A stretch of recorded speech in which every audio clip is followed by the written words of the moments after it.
حال ہی میں ایک کتاب چھپی ہے، ڈاکٹر سید رضوان علی ندوی، وہ محقق ہیں تاریخ کے، انہوں نے بڑی تاریخی تحقیق کے بعد جو باتیں بیان کی ہیں وہ میں آپ کے سامنے رکھ رہا ہوں۔ عرب میں جنوب مغرب کی کونے میں جہاں یہ یمن بھی آباد ہے، اس کے اوپر نجران ہے، اسی علاقے میں یمامہ کا علاقہ کہلاتا ہے۔ یہاں ایک قبیلہ آباد تھا بنو تمیم۔ یہ جو لوگ تھے بڑے کرخت مزاج، جنگجو، اکھڑ، ضدی، اور جس بات کو ایک دفعہ مان لے اس پر اڑ جانے والے اور مر مٹنے والے۔ یہیں سے فتنہ پہلا اٹھا تھا۔ سب سے بڑا جو نئے جھوٹے نبی کھڑے ہوئے تھے ان میں سب سے بڑا تو مسلمہ کذاب تھا، یہی تو علاقہ تھا۔ اور اس کے خلاف اس فتنے کی سرکوبی میں کتنے صحابہ، 1200 صحابہ ایک جنگ کے اندر شہید ہوئے، جن میں 500 جو ہیں وہ حفاظ تھے رضی اللہ تعالیٰ عنہ اجمعین۔ تو یہ لوگ جو یہ تھے بڑے زوردار تھے۔ اس قبیلے کے بارے میں حضرت عمر رضی اللہ تعالیٰ عنہ نے ایک بڑی عجیب حکمت عملی اختیار کی۔ ان کو وہاں سے اکھاڑ کر اور ایران کی سرحدوں پر آباد کر دیا، اب جہاں پر جہاد ہو رہا تھا، تاکہ ان کے اندر جو یہ جنگجوئی ہے یہ اب اس مقصد کے لیے استعمال ہو، اب وہ دارالاسلام کی توسیع کے مقصد کے لیے استعمال ہو، اور وہ ہوئی۔ حضرت عمر نے 2 چھاؤنیاں بنائی تھی رضی اللہ تعالیٰ، کوفہ اور بصرہ، کیونکہ ظاہر بات ہے کہ اب جو اسلام کا دائرہ پھیل رہا تھا اور اسلامی حکومت پھیل رہی تھی، اور زیادہ تر جو ہے مشرق کی طرف پھیل رہی تھی، ایران اور خراسان وغیرہ کی طرف، تو اب مدینے سے اس کا کنٹرول اتنا آسان نہیں تھا، فاصلہ تھا، تو چھاؤنیاں بنائیں تاکہ یہ اس سرحد کے اوپر یہ موجودہ مرکز رہے یا فوجیں موجود رہیں، کہیں کوئی بغاوت ہو تو اس کو کچلنے کے لیے وہ قوت فوری طور پر دستیاب ہو سکے۔ یہ لوگ ہیں کہ جو عبداللہ ابن سبا کی فتنے سے سب سے زیادہ متاثر ہوئے۔ ان کی مزاج میں وہ کڑھی تو تھی نا۔ حضرت عمر بھی ان کا جو ایک مضبوط کنٹرول تھا انہیں دبائے رکھا ہے، اور ان کا رخ جو ہے ایک دوسری طرف موڑ کر اس سے اسلام کو فائدہ پہنچایا۔ لیکن اس کے بعد جب فتنہ جو آیا یہ عبداللہ ابن سبا، تو سب سے بڑھ کر یہی لوگ اس کے ماننے والے، اور انہی میں سے وہ لوگ تھے جنہوں نے جانیں بھی دے دی ہیں، جنہیں حضرت علی نے زندہ جلایا ہے، اس لیے کہ وہ کہتے تھے کہ علی خدا ہے۔ اے علی تم خدا ہو، تم ہمیں آگ میں جلا رہے ہو، یہ تو تم ہمارا امتحان لے رہے ہو۔ وَلَنَبْلُوَنَّكُمْ بِشَيْءٍ مِّنَ الْخَوْفِ وَالْجُوعِ وَنَقْصٍ مِّنَ الْأَمْوَالِ وَالْأَنفُسِ وَالثَّمَرَاتِ۔ اب وہ اس آیت کو اپنے اوپر منطبق کر رہے ہیں۔ تو یہ جو کرخت لوگ تھے، انہوں نے در حقیقت جو ہے عبداللہ ابن سبا کے کردار میں سب سے بڑا رول پلے کیا، اور انہی کے ہاتھوں حضرت عثمان شہید ہوئے رضی اللہ تعالیٰ۔ اور اس کے بعد انہوں نے حضرت علی رضی اللہ تعالیٰ عنہ کو اپنے گھیرے میں لے لیا، کیونکہ انہی کی کثیر تعداد موجود تھی مدینے میں جب حضرت عثمان شہید ہوئے۔ اس کے بعد اب ظاہر بات ہے کہ کوئی نہ کوئی تو خلیفہ ہونا چاہیے تھا۔ حضرت طلحہ سے کہا گیا، انہوں نے معذرت کر لی، حضرت زبیر سے کہا گیا، انہوں نے معذرت کر لی۔ اب ظاہر بات ہے کہ حضرت علی آخر امت کو چھوڑا تو نہیں جا سکتا تھا بغیر امام کے، انہوں نے قبول کر لی، اگرچہ حضرت حسن روکتے رہے کہ ابا جان یہ ان لوگوں کی بیعت جو ہے آپ قبول نہ کیجیے۔ حضرت حسن تو ان میں سے ہے جو حضرت عثمان کے دروازے پر کھڑے تھے پہرے دار کی حیثیت سے، حسن اور حسین رضی اللہ تعالیٰ عنہ، انہیں تو معلوم تھا فتنہ جو کون لوگ ہیں۔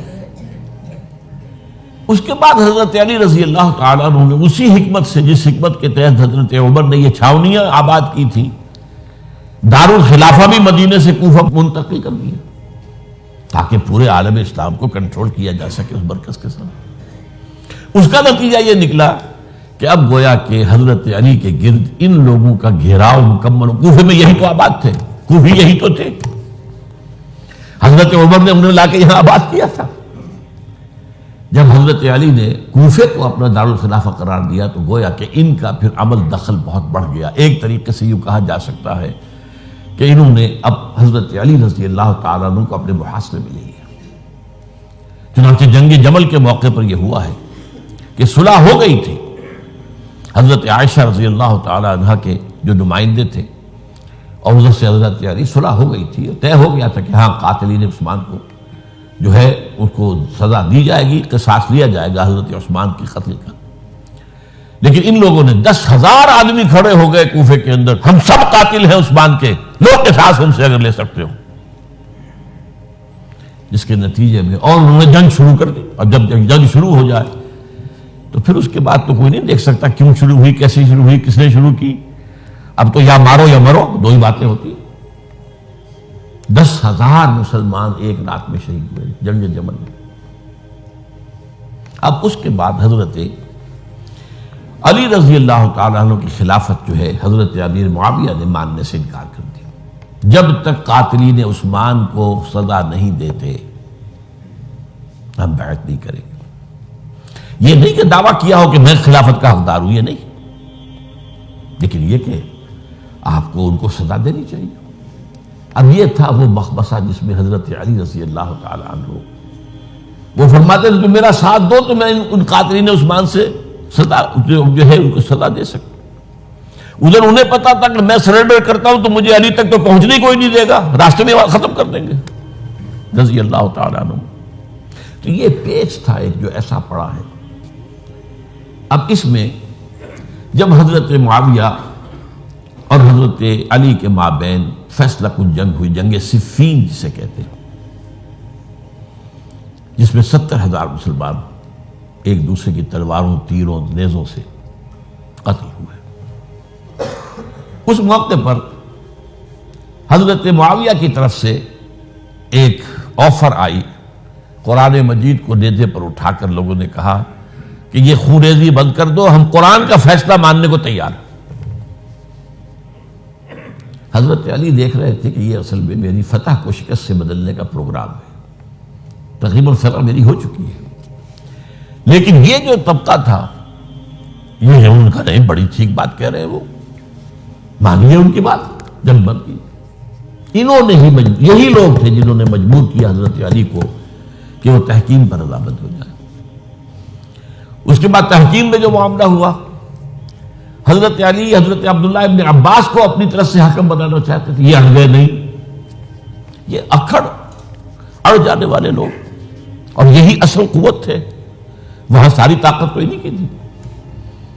تو انہوں نے ابو موسیٰ اشعری کو اپنی طرف سے مقررہ، وہ بہت نرم خو آدمی تھے، انہیں بناؤ.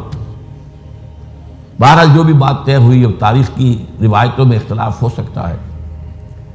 کہا یہ جاتا ہے کہ طے تو یہ ہوا تھا حکمین کے مابین، ادھر سے ابو موسیٰ اشعری، ادھر سے عمرو بن العاص رضی اللہ تعالی عنہما، کہ آپ اپنے جو کلائنٹ ہیں حضرت علی آپ انہیں معزول کر دیجئے، میں معاویہ کو معزول کر دیتا ہوں. پھر جو ہے مسلمان فیصلہ کر لیں کسی اور کی عبادت. انہوں نے کھڑے ہو کے کہہ دیا میں علی کو معزول کرتا ہوں، اور عمرو بن العاص نے کہا کہ میں معاویہ کو قائم کرتا ہوں. اب یہ ہے روایت، واللہ عالم اس میں کتنا سچ ہے کتنا جھوٹ ہے. میں کوئی مورخ نہیں ہوں، میں کوئی تاریخ کا محقق نہیں ہوں. اس کے بعد جو ہے اب یہ لوگ انہوں نے کہا کہ مانیے تحکیم کو، اور جب انہوں نے حضرت علی نے اس تحکیم کے فیصلے کو ماننے سے انکار کیا تو باغی ہو گئے، حضرت علی کو کافر قرار دیا. اور جا کر ایک جگہ پر حرورہ ایک جگہ تھی، وہاں پر جا کے جمع ہو گئے، جتھا بندی کی بہت بڑی طاقت پر وہاں کر. انہوں نے طے کیا کہ علی بھی کافر ہو گیا، معاویہ بھی کافر ہو گیا، عمرو بن العاص بھی کافر ہو گئے، سب کافر ہیں. حضرت علی کی طرف سے ایک گئے سفیر ان سے بات کرنے کے لیے، تو انہوں نے کہا تم نے تو کہا تھا کہ تحکیم کو تسلیم کرو، کہ ہاں ہم نے گناہ کیا تھا، کفر کیا تھا، ہم توبہ کی ہم نے. اگر علی بھی مان لے کہ میں نے مان کر کفر کیا تھا اب میں توبہ کرتا ہوں تو ہم ان کی بات مان لیں گے. اب حضرت علی اس طرح کا جھوٹ کیسے بولتے ہیں؟ انہوں نے تو کوئی کفر نہیں کیا تھا. بہرحال انہوں نے پھر بھی نرمی برتی کہ دیکھو اگر تم کوئی خونریزی نہیں کرو گے، فساد نہیں مچاؤ گے تو میں تمہیں کچھ نہیں کہوں گا. لیکن وہ اپنی ان شرارتوں سے بعد نہیں آئے. تو پھر تیسری جو بڑی جنگ ہوئی ہے ان جنگوں میں، جنگ نہروان کہلاتی ہے. حضرت علی کی جنگ خوارج کے ساتھ، جس میں 4000 خارجی جو ہے وہ ختم ہوئے۔ اور یہ بات اب آپ نوٹ کر لیجئے کہ یہ لوگ جیسا کہ اکھڑ بھی تھے لیکن اپنی بات پر ڈٹ جانے والے تھے، لیکن ساتھ ہی دیندار بھی تھے، نمازی اور روزے دار بھی تھے۔ یہ اس طرح کے لوگ نہیں تھے کہ جو فاسق اور فاجر ہو، بس یہ مزاج کا ایک ہے جس بات دل میں بیٹھ گئی اڑ گئے۔ تو یہ اصل میں انہوں نے پھر فیصلہ کیا کہ اور تو ہمارے بس میں اب کچھ نہیں ہے، ان تینوں کو قتل کر دیا جائے، علی کو بھی اور معاویہ کو بھی اور عمرو بن العاص کو بھی۔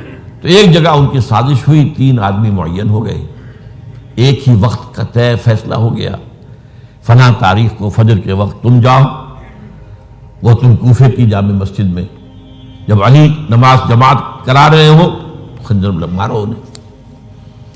اور یہ اس کا نام ابن ملجم تھا، خارجی، یہ وہی لوگ بنو تمیم کے لوگ۔ دوسرا جو تھا وہ دمشق میں حضرت معاویہ کو قتل کرنے شہید کرنے کے لیے پہنچ گیا۔ تیسرا مصر پہنچ گیا حضرت عمرو بن العاص کو۔ اب یہ بات اللہ کی طرف سے ہے، یہ تو اس کی مشیت ہے، اس کا فیصلہ ہے۔ حضرت علی پر وار کارگر ہوا، آپ شہید ہو گئے۔ حضرت معاویہ پر وہ وار ذرا اوچھا پڑا، زخمی تو ہوئے لیکن آپ کی جان بچ گئی۔ عمرو بن العاص اس روز مسجد میں کسی معذوری کی وجہ سے، عذر کی وجہ سے فجر میں آئی نہیں سکے، لہذا حضرت علی کی شہادت ہو گئی۔ اب یہ ہے اصل پس منظر، کن لوگوں نے کیا شہید، اصل میں وہ سمجھ لینے کی بات ہے۔ یہ خوارج نے شہید کیا، لیکن خوارج کا فتنہ سبائی فتنے ہی کا آف شوٹ ہے، اسی کے ذیل میں ہے، اسی کی ایک شاخ ہے، اسی کا ایک نتیجہ ہے۔ یہ خوارج جو ہے بعد میں بھی ان کی مسلسل جو ہے وہ جنگیں رہی ہیں۔ بہرحال اس صورتحال کو یہ سمجھ لیجئے کہ یہ خلفائے ثلاثہ رضی اللہ تعالی عنہ، حضرت عمر شہید، عثمان شہید، علی شہید۔ عجیب بات ہے کہ تینوں کا نام عین سے شروع ہوتا ہے، عمر عین سے، عثمان عین سے، علی عین سے، تینوں شہید ہوئے ہیں۔ لیکن یہ کہ یہ ہے تاریخی پس منظر۔ اب اس کے بعد میں صرف آپ کو چند اشارے دوں گا، میں نہیں چاہتا کہ اس سے آگے کوئی تفصیل سے گفتگو ہو۔ حضرت علی کی شہادت کے بعد لوگوں نے، جبکہ ابھی حضرت علی زخمی تھے، انتقال نہیں ہوا تھا، آپ سے پوچھا کہ ہم حسن کے ہاتھ پر بیعت کر لیں رضی اللہ تعالیٰ۔ آپ نے فرمایا نہ میں تمہیں اس کا حکم دیتا ہوں اور نہ روکتا ہوں، یہ تمہارا معاملہ ہے، امر المسلمین ہے، مسلمان فیصلہ کر لیں جس کو چاہیں۔ چنانچہ حضرت حسن رضی اللہ تعالیٰ عنہ کے ہاتھ پر بیعت ہو گئی۔ اب معاملہ ٹھہرا حضرت حسن اور حضرت معاویہ کے مابین۔ 6 ماہ خلافت رہی ہے حضرت حسن کی رضی اللہ تعالیٰ عنہ، اور میں انہیں 5واں خلیفہ راشد مانتا ہوں۔ ابو بکر، عمر، عثمان، علی، حسن، انہوں نے کوئی اپنی قوت سے خلافت حاصل نہیں کی تھی، بلکہ مسلمانوں نے انہیں خلیفہ بنایا تھا۔ لیکن یہ اس قدر صلح جو انسان تھے، بہت نرم طبیعت کے انسان، جب انہوں نے دیکھا کہ یہ تو پھر خوریزی کا معاملہ ہو رہا ہے، ابھی معاویہ کے پاس 40,000 کا لشکر تھا، ان کے پاس بھی بڑا لشکر موجود تھا، بلکہ 40,000 ان کے پاس تھا، حضرت معاویہ کے پاس اس سے بڑا تھا۔ انہوں نے صلح کر لی حضرت معاویہ سے رضی اللہ تعالیٰ، اور وہ حدیث ان کے حق میں جو ہے پیشن گوئی تھی وہ پوری ہو گئی کہ حضور نے فرمایا تھا میرا یہ بیٹا مسلمانوں کے 2 گروہوں کے مابین صلح کرائے گا۔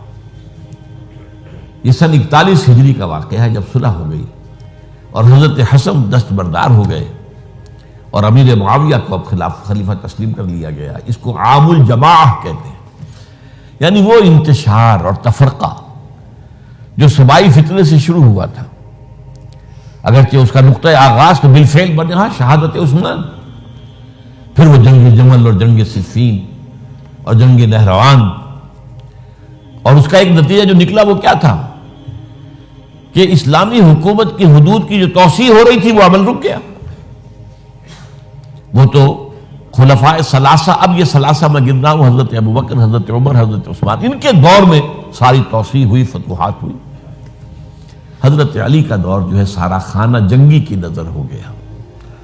وہ خلیفہ راشد ہیں، اس میں کوئی شک نہیں ہے، بہت عظیم شخصیت ہے، ہمارے نزدیک صحابہ کرام میں سوائے 3 کے سب سے بڑھ کر ہیں، سب سے افضل ہیں. ہاں ابو بکر، عمر، عثمان ان سے افضل ہیں ہمارے نزدیک. خلافت جو ہے خلفاء کے مابین ترتیب فضیلت جو ہے وہ ترتیب خلافت کے مطابق اہل سنت کے نزدیک، لیکن باقی ہزاروں صحابہ میں تو سب سے اونچے ہیں. اس حوالے سے حضرت علی کا کوئی قصور نہیں ہے رضی اللہ تعالی، ان کی کوئی کوتاہی نہیں ہے. انہیں یہ خلافت ملی ہی ایسے پرفتن دور میں ہے. اگر کہنا جو ہے اگرچہ روکا گیا ہے کہ یہ کلمہ لو مت استعمال کیا کرو، اگر یوں ہوتا تو یوں ہو جاتا، لیکن یہ کہ بہرحال ہمارا سوچنے کا ایک انداز ہے. اگر حضرت علی کو اول دور میں خلافت ملی ہوتی تو ان کے کچھ اور نتائج اور ہوتے. اب یہ پرفتن دور کے اندر خلافت ملی، خانہ جنگی ہو رہی ہے، اور جو حالات میں نے آپ کو بتائے ہیں، ظاہر بات ہے کہ وہ دور جتنا نہ ذرائع آمد و رفت ایسے تھے، نہ ذرائع مواصلات ایسے تھے، نہ کمیونیکیشنز ایسی تھیں. وہ تو یوں سمجھیے کہ دارالخلافہ کے اندر کے حالات جو ہیں بس وہیں پر فیصلہ ہو رہا تھا. یا پہلے مدینے میں ہوا، حضرت عثمان شہید ہوئے، اور یا پھر کوفے میں ہو گیا. وہ تو اصل جو بھی طاقت اس مرکز کے اندر جس کے پاس طاقت تھی اسی نے جو بھی اپنا فیصلہ ہے وہ منگا لیا. بہرحال یہ جو حضرت حسن نے مصالحت کی ہے، جس کی بنا پر ہم تو انہیں سلام کرتے ہیں، ان کا احترام کرتے ہیں. انہوں نے خانہ جنگی ختم کی، فساد جو ہے اس کی جڑ کاٹ دی، تعامل جماعت ہو گیا، اب امن ہو گیا. اور نوٹ کیجئے اس کے بعد 20 برس تک امیر معاویہ کی حکومت رہی ہے. 20 برس اور کامل امن رہا ہے. اس میں یہ بھی ہے کہ ان کے تدبر کو بھی دخل حاصل تھا. یہ بھی ہے کہ انہوں نے کچھ طاقت کا استعمال بھی کیا. یہ بھی ہے کہ انہوں نے دل جوئیاں بھی کی لوگوں کو، جس کو ہم کہتے ہیں مؤلفۃ القلوب، جو زکوٰۃ کے مسائل میں شامل ہے. کچھ لوگوں کی کے شر سے اس کو روکنے کے لیے ان کو جو ہے کچھ زکوٰۃ میں سے پیسہ دیا جائے وغیرہ وغیرہ. مؤلفۃ القلوب، تالیف قلب کے لیے. بہرحال نتیجہ یہ ہے. تاہم یہ جان لیجئے کہ حضرت معاویہ صحابی رسول ہیں، ہم ان کو تسلیم کرتے ہیں، لیکن ان کی خلافت کو خلافت راشدہ ہم نہیں مانتے، اس لیے کہ وہ انہوں نے اپنی طاقت سے حاصل کی ہے. میں نے اسی لیے کہا حضرت حسن رضی اللہ تعالیٰ عنہ کی خلافت راشدہ ہے، لیکن حضرت معاویہ کی خلافت راشدہ، اگرچہ اس میں امن رہا. اور وہ جو عمل رک گیا تھا، وہ جو مزید توسیع دارالاسلام کی، وہ دوبارہ شروع ہو گئی. خراسان کی طرف پیش قدمی شروع ہو گئی. ادھر پہلا بیڑا بنایا حضرت معاویہ نے رضی اللہ تعالیٰ عنہ، اور یہ بحیرہ روم کے بعد جزائر کو فتح بھی کیا. انہی کے زمانے میں مسلمان فوجیں جو ہیں استنبول تک پہنچ گئی، قسطنطنیہ کی فصیل تک پہنچ گئے. اگرچہ فتح نہیں ہو سکا قسطنطنیہ اس وقت، وہ تو بعد میں کئی 100 سال بعد ترک جو خلیفہ تھا اس کے ہاتھ میں فتح ہوا، محمد فاتح. لیکن یہ کہ باہر پہنچ گئے تھے وہاں تک، یہ عمل بھی شروع ہو گیا. لیکن انہی لوگوں نے حضرت حسن کو گالیاں دی اس کام پر کہ تم نے صلح کیوں کی. امیر الکافرین کہا، امیر المنافقین کہا، اور انہیں خطاب یا آر المومنین، اے مومنوں کے لیے آر کی کا اور شرم کے باعث. اور ان کے خیمے پر حملہ کیا، اسے جلایا. ان کی جان کے در پہ تھے کہ تم نے صلح کیوں کی. یہ اکھڑ لوگ، یہ لوگ، اس کے بعد میں صرف اشارہ کر رہا ہوں، یہی لوگ تھے اصل میں جو 20 برس کے بعد پھر جو حادثہ سانحہ کربلا ہوا ہے اس کا مین کردار یہ تھا. صرف چند جملے اس وقت کہوں گا. سانحہ کربلا پر میرا کتاب جو موجود ہے وہ آپ پڑھیے. حضرت معاویہ رضی اللہ تعالیٰ عنہ کو مغیرہ ابن شعبہ ایک بزرگ صحابیوں میں سے تھے، انہوں نے مشورہ دیا کہ دیکھیے آپ کی خلافت سے پہلے 4 برس تک خانہ جنگی رہی، 1 لاکھ کے قریب مسلمان ایک دوسرے کی تلواروں سے ختم ہوئے. اب اگر وہ زمانہ گزر گیا، کبار صحابہ تو فوت ہو چکے، بڑے صحابہ تو گئے. اب تو یہ 9 مسلم جو فتح کے بعد ایمان لائے یا اس کے بعد ایمان لائے جبکہ سورہ توبہ کی آیات نازل ہو گئی، اب تو یہ لوگ، یا پھر اب نئے لوگ جو مفتوحہ علاقے میں ایمان لا رہے ہیں، مسلمان ہو رہے ہیں. لہٰذا اب وہ جو مسلمانوں کا ایک نظام خلافت راشدہ کا تھا، اگر اس کے پیچھے کسی مضبوط قبیلے کی طاقت نہ ہو تو وہ مرکزیت قائم نہیں رکھ سکے گا. لہذا آپ یزید کو اپنا ولی عہد مقرر کر دیں. حضرت معاویہ کچھ رہے متردد، لیکن بعد میں ان کی سمجھ میں یہ بات آ گئی. یہاں یہ نوٹ کر لیجئے کہ میں یا آپ حضرت معاویہ کے فیصلے سے اختلاف کر سکتے ہیں، ان کی نیت پر حملہ نہیں کر سکتے. وہ صحابی ہیں، الصحابہ کلہم عدول. ان کی نیت بھی یہی تھی، مسئلہ سمجھی اس میں کہ وہی امن جو ہے وہ برقرار رہے. اس وقت جو ہے کچھ تھے ہمارے جو اس وقت اگرچہ وہ صغار صحابہ میں شمار ہوتے تھے، لیکن اب وہ کبار تھے، وہ کھڑے ہو گئے کہ آپ یہ کام غلط کر رہے ہیں، یہ قیصریت اور کسرویت جو ہے اس کا آغاز کر رہے ہیں. اور یہ کون لوگ تھے؟ اب دیکھیے ترتیب: ابو بکر کے بیٹے عبد الرحمن، عمر کے بیٹے عبداللہ ابن عمر، عباس کے بیٹے عبداللہ ابن عباس، زبیر کے بیٹے عبداللہ ابن زبیر، علی کے بیٹے حضرت حسین. حضرت حسن فوت ہو چکے تھے کیونکہ یہ عین وسط میں ہوا واقعہ. 20 سال کے درمیان 10 سال حضرت معاویہ کی حکومت کو شروع ہوئے، 10 سال ہو چکے تھے. میری جو تحقیق ہے یا مطالعہ اس کے مطابق تو یہ ہے کہ حضرت عثمان نے مصلحت سے، حضرت معاویہ نے مصلحت سے کام لیا اور ان پر جبر نہیں کیا. لیکن انہی ندوی صاحب نے کچھ لکھا ہے کہ بالجبر بھی ان سے بیعت لے لی، بیعت ولی عہدی. مجھے اس سے اختلاف ہے. یہ حضرات ایسے نہیں تھے کہ جو بالجبر بیعت کرنے والے ہوں. میں اس کو ماننے کو تیار نہیں. بہرحال یہ حضرت، میرے نزدیک حضرت معاویہ نے جبر نہیں کیا، زبردستی نہیں کی. لیکن جب حضرت معاویہ کا انتقال ہو گیا، اب جو ہے معاملہ یہ پیدا ہو گیا کہ اب بیعت کریں نہ کریں تو پھر جو ہے باغی شمار ہو گئے. عبد الرحمن ابن ابو بکر رضی اللہ تعالی عنہما وہ فوت ہو چکے تھے، اب 4 رہ گئے تھے. عبداللہ ابن عمر، عبداللہ ابن عباس، یہ دونوں تھے جو عمر میں بڑے تھے. عبداللہ ابن زبیر اور حسین ابن علی رضی اللہ تعالی عنہ. ان چاروں نے کہا کہ کام غلط ہوا ہے یہ. لیکن اس کے بعد ایک تفریق ہو گئی. یہ جو دونوں بزرگ تر تھے، حضرت عبداللہ ابن عمر، عبداللہ ابن عباس، ان دونوں نے کہا کام تو غلط ہے لیکن ایسا نہیں ہے جس کی بنا پر خونریزی کرائی جائے، مسلمانوں کا خون بہے، بغاوت کی جائے. ایسا نہیں. مطلب یہ کہ اس کے اندر مصلحت کا تقاضا یہ ہے کہ اس وقت جو ہے اس کو تسلیم کر دیا جائے. لیکن یہ جو نوجوان تھے، ان کے اندر، نوجوان نہیں کہ وہ جوان تھے ماشاءاللہ، لیکن یہ کہ جوش زیادہ تھا، یہ اڑ گئے کہ نہیں، ہم اس غلطی کو اب نہیں چلنے دیں گے. حضرت عبداللہ ابن زبیر اور حسین ابن علی رضی اللہ تعالیٰ. اب دیکھیے اصل فیصلہ کن بات کیا ہوئی. ان دونوں حضرات میں ایک اختلاف ہو گیا. حضرت عبداللہ ابن زبیر کا کہنا یہ تھا کہ یہی مقیم رہی ہے مکے میں، اور یہیں سے جو ریزسٹنس موومنٹ ہے وہ شروع کی جائے بنو امیہ کی حکومت کے خلاف. ادھر سے کوفیوں کے خطوط چلے آ رہے تھے حضرت حسین رضی اللہ تعالیٰ عنہ، آپ آئیے، ہم آپ سے بیعت کریں گے. حضرت حسین نے اپنے بھائی، چچا داد بھائی مسلم بن عقیل کو بھیجا. ان کے ہاتھ پر 10-12 ہزار کوفیوں نے بیعت کر دی حضرت حسین کے لیے. اور ان کے خطوط کے جو ہے وہ تو پورے کے پورے تھیلے تھے حضرت حسین کے پاس. اس سے پھر حضرت حسین نے سفر کیا. ادھر یہ ہوا کہ یزید کی طرف سے عبید اللہ ابن زیاد جو ہے گورنر بن کر آیا. اس نے جو تشدد کیا کوفیوں پر، سب نے بیعت توڑ دی اور حضرت مسلم بن عقیل جو ہے ان کو شہید کر دیا. یہ خبر پہنچی ہے حضرت حسین کو. آپ ابھی درمیان میں تھے سفر کے، آپ نے مناسب سمجھا کہ میں واپس لوٹ جاؤں.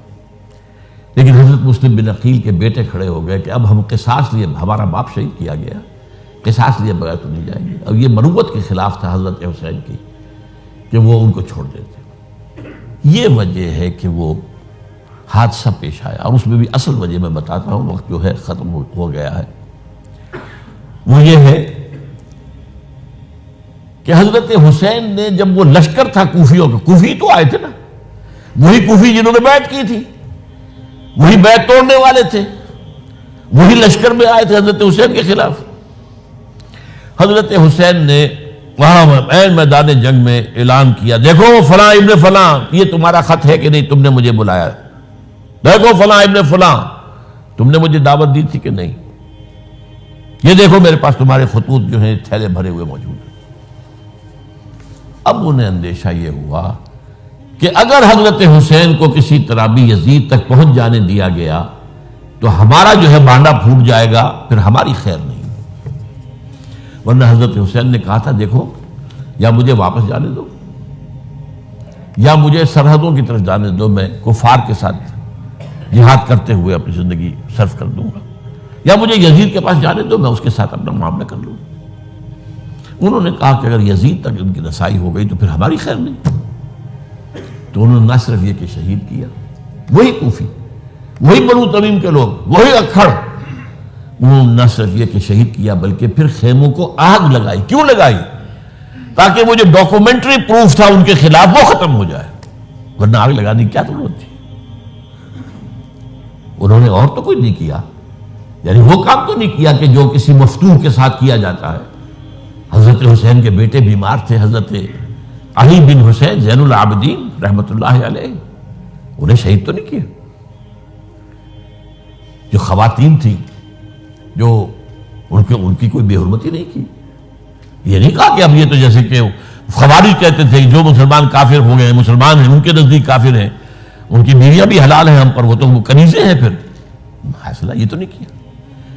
خیمے جلائے اس لیے ہے کہ وہ جو ثبوت تھا ان کے خلاف وہ ختم ہو جائے۔ یہ حادثہ فاجعہ بھی در حقیقت اسی سلسلہ سبائیہ، وہ فتنہ جو ہے اسی کا اس کی ایک کڑی ہے۔ یہ ہے وہ ہماری تاریخ کے جو ہمارا صدر اول ہے، اس میں جو یہ شہادتیں ہوئی ہیں ان کا تاریخی پس منظر۔ آج اسی پر اکتفا کر رہا ہوں۔ اقول قولی ھذا واستغفر اللہ لی ولکم ولسائر المسلمین والمسلمات۔